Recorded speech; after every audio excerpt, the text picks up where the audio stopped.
Bismillahirrahmanirrahim. Assalamualaikum warahmatullahi wabarakatuh. Perkenalkan, nama saya Ayu Wahyuni, Prodi Akuntansi Angkatan 2018 dengan NIM 180103216.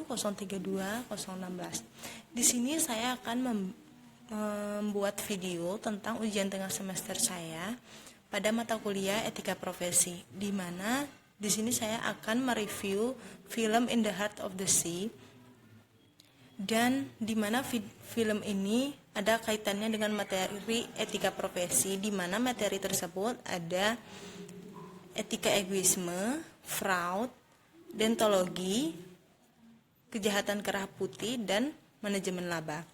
Di sini saya akan mereview sedikit tentang film In the Heart of the Sea sebelum menterkaitkan film tersebut pada materi etika profesi.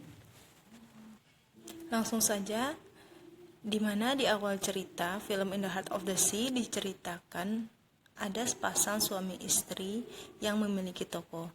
Pada malam hari, toko tersebut telah tutup dan ditemui oleh seorang pemuda dengan nama Herman Melville atau seorang pemburu ikan paus, di mana Herman Melville tersebut membawa surat yang telah ditulis atau dikirim pada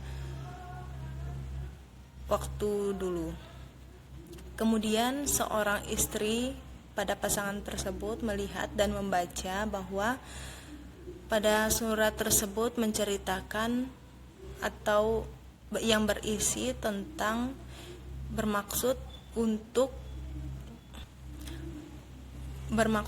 mendengar cerita kapal esek yang sudah keram. Kemudian seorang istri menanyakan kepada seorang suami apakah dia mau untuk menemui seorang pemuda tersebut, dan akhirnya seorang pemuda ini disuruh masuk dan bertemu dengan seorang suami yang bernama Tom Nickerson, di mana Herman Melville ini telah membawa sejumlah uang yang telah dijanjikan untuk membayar dan mendengar dan menulis cerita dari kapal esek ini, di mana Herman Melville atau seorang pemburu ikan paus datang ke Nantucket untuk mendengar cerita kapal esek pada Tom Nickerson yang Tom Nickerson ini adalah awak esek yang masih hidup. Kemudian si Tom Nickerson ini tidak ingin menceritakan karena masih teringat oleh masa lalu yang sangat-sangat tidak bisa dilupakan. Kemudian Tom Nickerson ini menceritakan di mana cerita kapal esek ini adalah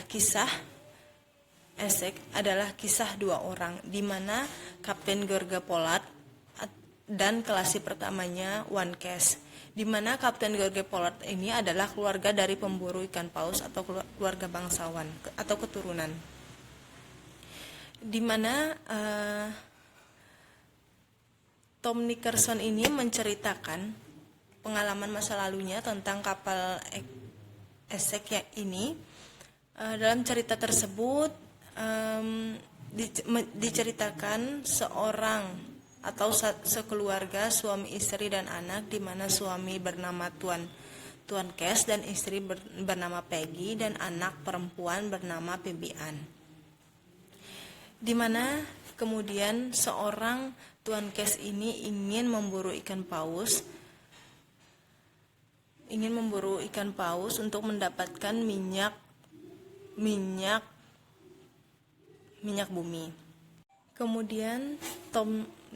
Kemudian Tuan Case pergi kepada pemimpin atau petinggi yang ada di kota Nantucket tersebut, di mana petinggi tersebut bernama Tuan Mason yang menjanjikan 115.000 bayaran perwira pertama dan membawa 2.000 barel minyak untuk menjadi kapten, dan Tuan Case meminta janji itu secara tertulis. Karena sebelumnya Tuan Kes telah dijanjikan oleh Tuan Mason ini dan tidak ditepati. Kemudian Tuan Mason mau untuk melakukan perjanjian secara tertulis. Kemudian di mana pada akhir tahun Tuan Kes pergi berlayar. Dan Tuan Kes pergi berlayar selama 90 hari, kurang lebih 90 hari, dan tidak mendapatkan sejumlah tong minyak yang telah dijanjikan. Kemudian pada akhir tahun Tuan Kes dan George Pollard pergi berburu pada akhir tahun.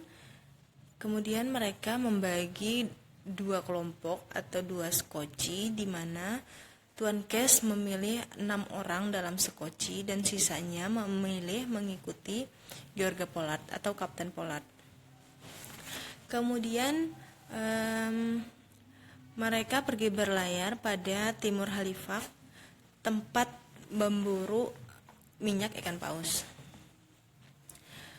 Mereka tertinggal 2 hari untuk berlayar karena ada badai 8 knot di arah timur.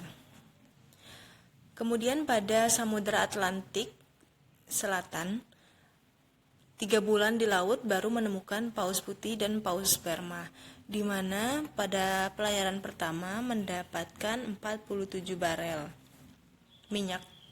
tong minyak ikan paus. Tuan Kes berpikir bahwa minyak ikan paus yang didapatkan masih sedikit dan memilih bersandar pada pulau dan bertemu dengan Kapten Salamente Palaes, yaitu beliau adalah kemudian bertemu dengan Kapten Salamente Palaes yang telah berlayar dengan kapal Santa Maria. Pada 4.800 km sepanjang Khatulistiwa di tengah samudra, ada ratusan ikan paus sejauh pandangan mata dan bisa mengisi 3.000 barel dalam waktu sehari, kata Salamente Palaes.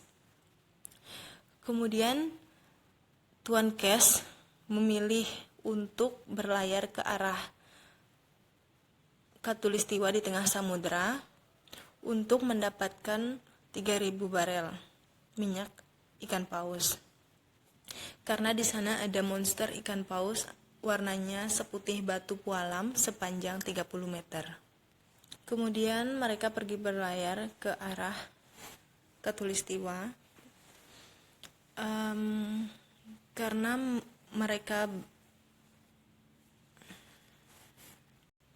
mereka mendengar cerita dari Salamente Palaes. Mereka memiliki atau timbul ketamakan kapten dan kelasi pertama tersebut atau George Pollard dan Tuan Kes tanpa merencanakan. Lalu timbul spekulasi di antara mereka. Kemudian mereka telah mendapat posisi. Kemudian mereka sampai pada tujuan mereka untuk mendapatkan monster ikan paus tersebut, di mana karena monster ikan paus tertembak, maka Aston dan Sarbon mati karena monster ikan paus. 2 orang telah mati. Kemudian hancur mereka terbakar karena minyak yang mereka peroleh tadi sejumlah 47 barel telah terbakar dan menghanguskan kapal esek mereka. Setelah kapal mereka terbakar dan sisa makanan yang mereka miliki semakin menipis. Dalam 5.000 km ke lautan dari barat Amerika Selatan, 2 ons kue kering sehari per orang dan setengah cangkir air. Kemudian Tuan Coffin atau sepupu dari Tuan George Pollard ini marah dengan Tuan Cash. Marah karena telah membawa mereka pada monster ikan paus ini. Kemudian mereka kehilangan semua arah mata angin dan masih memiliki kompas untuk menunjukkan arah angin dan matahari. Kemudian pada angin barat, mereka menuju ke Pulau Ester, perjalanan 7.500 km selama 12 hari, mengapung ke arah selatan 6 derajat garis lintang. Tidak mendekati Pulau Ester 1 km pun karena tidak ada tanda-tanda atau tidak ada petunjuk seperti matahari dan kompas. Pada 54 hari mereka terdampar di laut. Kemudian pada akhirnya mereka sampai atau terdampar pada Pulau Dusi selama 54 hari dan 3 orang tidak ikut berlayar dengan mereka. Kemudian melanjutkan perjalanan untuk mencari monster ikan paus tersebut. Dan pada akhirnya mereka bertemu pada monster ikan paus tersebut. Dan monster ikan paus ini sangat marah dan merasa terancam. Kemudian menghancurkan perahu, dan pada saat itu 1 orang meninggal dalam perahu. Dan mereka sampai pada titik di mana menemukan monster ikan paus.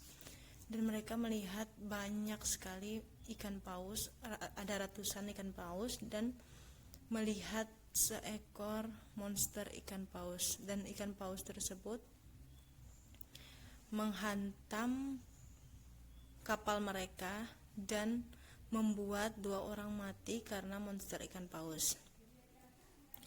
Pada ketamakan kapten dan kelasi pertama menimbulkan spekulasi di antara mereka. Akibat dari monster ikan paus, kapal esek tersebut telah hancur dan minyak yang telah didapatkan awal tadi 47 barel tong minyak ikan paus telah membakar kapal mereka. Dan mereka berpencar melalui kapal skoci mereka atau perahu kecil mereka, membagi menjadi 3 kelompok. Dari 3 kelompok tersebut, persediaan makanan mereka semakin menipis dan semakin berkurang.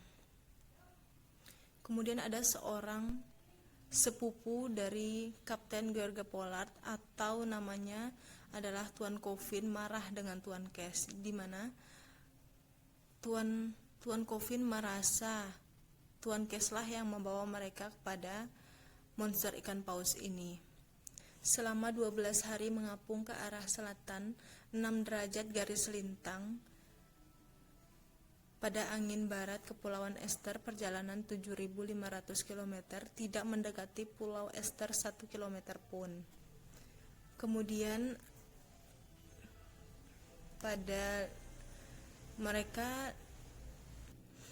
mereka terdampar selama 54 hari dan baru menemukan Pulau Dusi,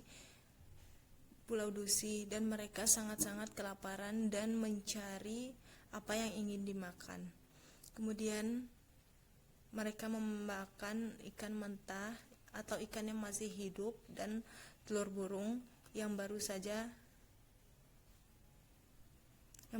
bertelur. Selama 54 terdampar pada Pulau Dusi, ada 3 orang yang tidak ikut berlayar, yaitu Tuan Wright, Lox, dan Weeks. Kemudian mereka berlayar menggunakan 3 skoci, atau mereka membagi 3 orang yang tidak mengikuti berlayar pada Pulau Dusi waktu itu. Dan kenyataannya atau keanehannya, 3 orang tersebut masih sehat dan masih hidup. Lalu Tuan Cash dan keluarganya pindah ke New Bedford untuk memulai kehidupan baru sebagai pedagang. Kemudian di akhir cerita yang diceritakan oleh Tom Nickerson, yaitu pengalaman masa lalunya atau pengalaman atau trauma yang telah dialami oleh Tom Nickerson. Kemudian Herman Melville telah menyelesaikan cerita atau sebuah buku yang telah didengar oleh Tom Nickerson. Kemudian Herman Melville menyelesaikan novelnya pada tahun 1850. 1 tahun kemudian Moby Dick diterbitkan. Mungkin sekian review film In the Heart of the Sea yang saya ceritakan. Adapun keterkaitan dengan mata kuliah etika profesi, di mana yang pertama ada fraud atau kecurangan dalam pemegangan kekuasaan, di mana ketua perusahaan atau Tuan Mason menjanjikan ke Kapten Poland atau Wincas akan kenaikan jabatan jika dia berhasil memulangkan 1.500 barel tong atau minyak ikan paus. Tetapi ketua perusahaan atau Tuan Mason tidak menepati janjinya. Dia memberikan jabatan kepada George Poland, karena memiliki keturunan kerajaan. Kemudian pelayaran kedua menjanjikan untuk memulangkan 2.000 barel tong, maka dia akan menjadi kapten dengan catatan tertulis. Kemudian ada Mr. Coffin, yaitu sepupu dari Kapten Pollard, ingin menguasakan dirinya sebagai keluarga kapten untuk berwenang, akan tetapi Tuan Cash memperlakukan sama. Kemudian ada egoisme etis, di mana kapten yang tidak memperhatikan atau mendengarkan awak kapal. Kemudian ada ketamakan kapten dan kelasir pertamanya, yaitu Tuan Cash, tanpa merencanakan sesuatu dan timbul spekulasi, di mana berdampak dalam membahayakan seluruh awak kapal. Kemudian ada mematikan hak minoritas, yaitu Tuan Coffin ingin membunuh atau menembak Tuan Cash, yang pada akhirnya Tuan Coffin menembak dirinya sendiri dalam bermain undian kepada 3 rekan temannya. Undian tersebut dilakukan pada saat mereka kekurangan makanan dan minuman, dan mereka berundi untuk tubuh mana yang dijadikan makanan mereka. Kemudian ada manajemen laba, di mana Tuan Mason atau ketua dari kota Nantucket tersebut tidak ingin kehilangan investor atau pemburu ikan paus, karena apabila kehilangan pemburu ikan paus maka tidak ada minyak ikan paus yang diperoleh atau minyak bumi, sehingga pekerjaan berburu minyak ikan paus akan hilang. Mungkin sekian video singkat yang saya buat untuk memenuhi ujian tengah semester dalam mata kuliah etika profesi saya. Sekian, terima kasih. Wassalamualaikum warahmatullahi wabarakatuh.